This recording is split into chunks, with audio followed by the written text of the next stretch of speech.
You consider natural age-related change not normal. Drooping corners of the mouth, jowls, deep creases. These are signals that you're doing something wrong, and it literally sucks out youth and beauty every single day. But right now, you can fix it before it's too late. And today, I'll talk about the specific reasons why this happens. I'll give you practical and exercises that right today. After performing them, will give you a visible result. I'm Dr. Ailes, and let's get started.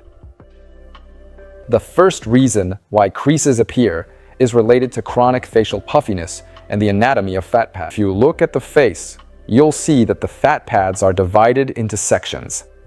Each fat pad is supplied by blood vessels that provide blood to this fat pad, and accordingly, lymphatic vessels that drain excess fluid. And you can see that the fat pads are situated deep around the muscles, the facial expression muscles, and also the chewing muscles. If any of these muscles are overstrained, it can disrupt the blood supply to one of the fat pads. Actually, the vessels are very sensitive, especially the lymphatic vessels. If the muscles are chronically tight and tense, they compress the vessels, and excess fluid starts to build up and accumulate in one of the fat pads. This leads to that fat pad starting to inflate like a balloon. The fluid begins to stretch these fat pads. This ultimately leads to a specific situation where these fat pads, due to the constant downward pull of gravity, gradually begin to shift and pull downwards and continuously stretch and significantly deform the subcutaneous fat layer and the skin. Because that's exactly when the fat pad moves downwards. The same thing. Certain fat pads increase in size, swell up, and stretch the skin. So the first reason is chronic puffiness, which causes these fat pads to start shifting. We're moving on to the second reason, the anatomy of a sad face. The thing is, there are many facial expression muscles in our face, and there are muscles that lift the facial tissues. They're called levator muscles, and there are depressor muscles. And so the muscles located above the mouth pull the face up. The muscles located below the mouth pull the face down. And the most interesting thing is that they work as antagonists. When the levator muscles work, the depressors relax. And vice versa. When the depressors pull the mouth down, the levators lower accordingly. And depending on what kind of mood we're in, it activates either the levator muscles or the depressor muscles. There is one primary muscle that is responsible for why the corners of the mouth start to droop. In Latin, it's called the musculus depressor anguli oris, meaning it's the muscle that pulls down the corner of the mouth. And it's also connected to other muscles throughout our body. Primarily with the platysma, the muscles of the oral diaphragm, and it's a whole cascade. In other words, these are muscle chains that run through the entire body. Look, whenever a person experiences some kind of unpleasant emotions, a whole series of muscles are automatically activated, meaning the chin muscle is activated, the muscle that lowers the corner of the mouth is activated, and the platysma is activated. And conversely, here, on the contrary, all the tissues relax, and the face begins to open up. So, maintaining a state of an inner smile is already a healing remedy. The corners of the mouth don't droop and to prevent jowls from forming. The next important factor is the quality of the connective tissue, specifically collagen. Be aware that as we age, the amount of collagen decreases. That is, it begins to degenerate, changing from being elastic to becoming more rigid and fibrous. The process of atrophy to take place. So why does this happen? It occurs because facial blood flow becomes impaired. When someone is under chronic stress, the peripheral blood vessels in the face begin to spasm. Chronic lack of blood and nutrients leads to the acceleration of the atrophy process. If there's chronic sleep deprivation or an unhealthy lifestyle, it's a major blow, meaning the face becomes chronically puffy, partly due to the effects of stress. If there's also inadequate nutritional intake, especially a deficiency in essential proteins and fats, which are the fundamental building blocks of collagen fibers, and not getting enough recovery time. If you're pushing yourself to the point of total exhaustion, you should be extremely cautious about aggressive treatments, including cosmetic ones, as they can negatively impact your local blood circulation. You might smile just once or twice, and a crease appears that simply won't go away. This can also be a sign of a lack of collagen. And look, here's a very simple test to see if you're already having issues with collagen. Just place your hand on the table and give it a little pinch like this. if the fold you've just made fades away and disappears almost immediately, literally within just 1, 2, or even 3 seconds, then you're actually doing perfectly fine. If that skin fold doesn't smooth out instantly within 1 or 2 seconds, it clearly indicates that there is already a significant level of dehydration, meaning a serious lack of fluids in the body.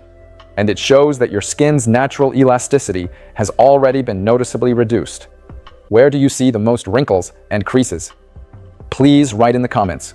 I'll definitely read them and cover your topics in future episodes. I'll show the techniques soon, but first, let's talk about one more cause.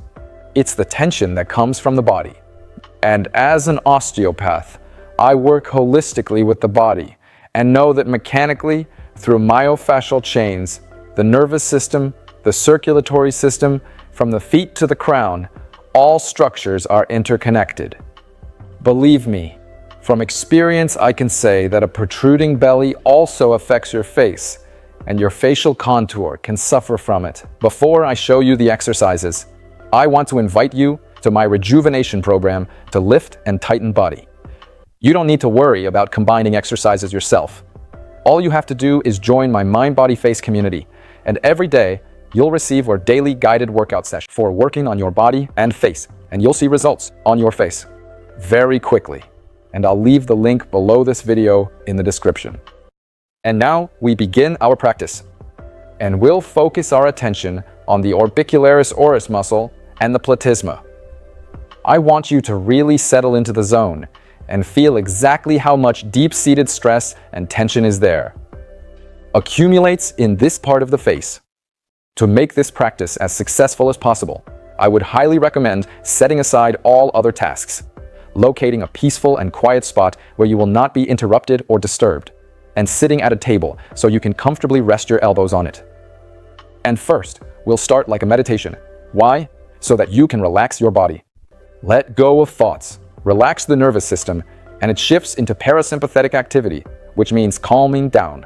And at this moment, you start to feel your body better. Just relax, sit straight on the chair, you can even lean back, whatever's comfortable, and just close your eyes and start releasing tension with every inhale and exhale. Actually, the act of breathing itself already has a powerful healing property. Just inhale for 4 to 5 seconds, and then a slow exhale. Slowly synchronize with each breath, and feel how your entire body relaxes more and more during every exhale. Gently spread your attention across your entire body, from the very crown of your head down to your fingers and toes. Just take a moment to feel exactly how your body feels right now. Where it's light, where it's heavy. Focus your attention on your fingertips until you feel a tingling, vibration, or burning sensation. So, we've synchronized our brain with our fingertips. And there are so many receptors here. They can provide a lot of information to us. And now that you've activated your fingers, feel your face as well. Just feel your forehead, nose, eyes, cheekbones. Mouth, lower jaw, yes, the chin. Usually, where your attention sticks or you feel heaviness, that's where density charges reside. And especially if you have issues with jowls or drooping corners of the mouth, you'll feel the lower face is heavier. Now, once you've felt that, we're going to use our fingers. Gently touch our face and it's literally grams of pressure, and we sense the tissue consistency. Just lean forward a bit, yes, onto the table like this, yes, and shift the tissues up and down like this, seeing how they pull upward and downward.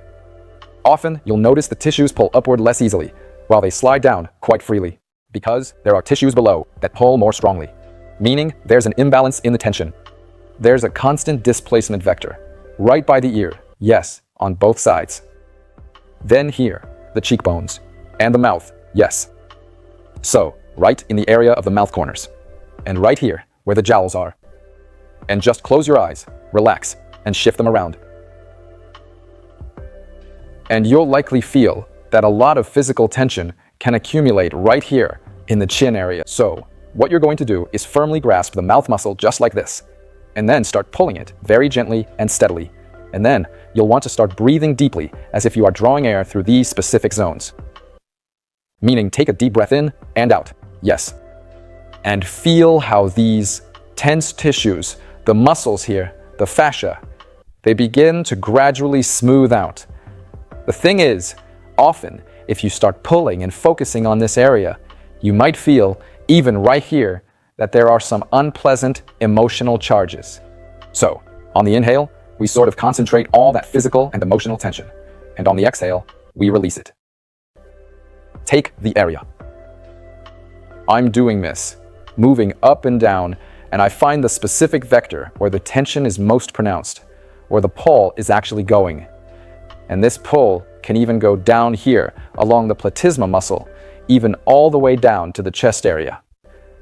Catch this vector, and then slowly start working with it, breathing deeply through it.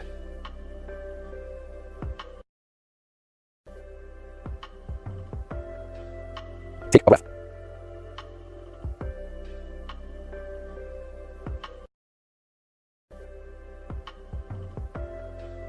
Exhale, and as you inhale, you kind of bring up all that tension, even emotional tension, the weight that's sitting there. You just keep doing that, phase after phase, until you feel that the tissue has completely relaxed. Once you have completed working on this specific area, you can also incorporate this other helpful exercise.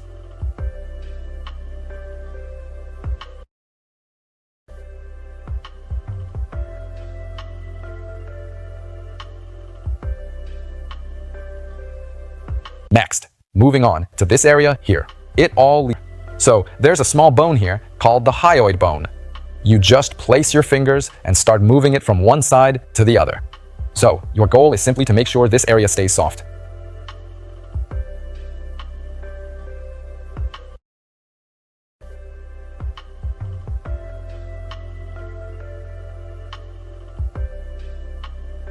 Excellent. And then one last thing you can do is simply place your hands right here, below the collarbones. Grip like this, and just make these movements. And smile while you're doing it. It's almost like you're smiling, practicing that inner smile, remember? And just try to do it like this.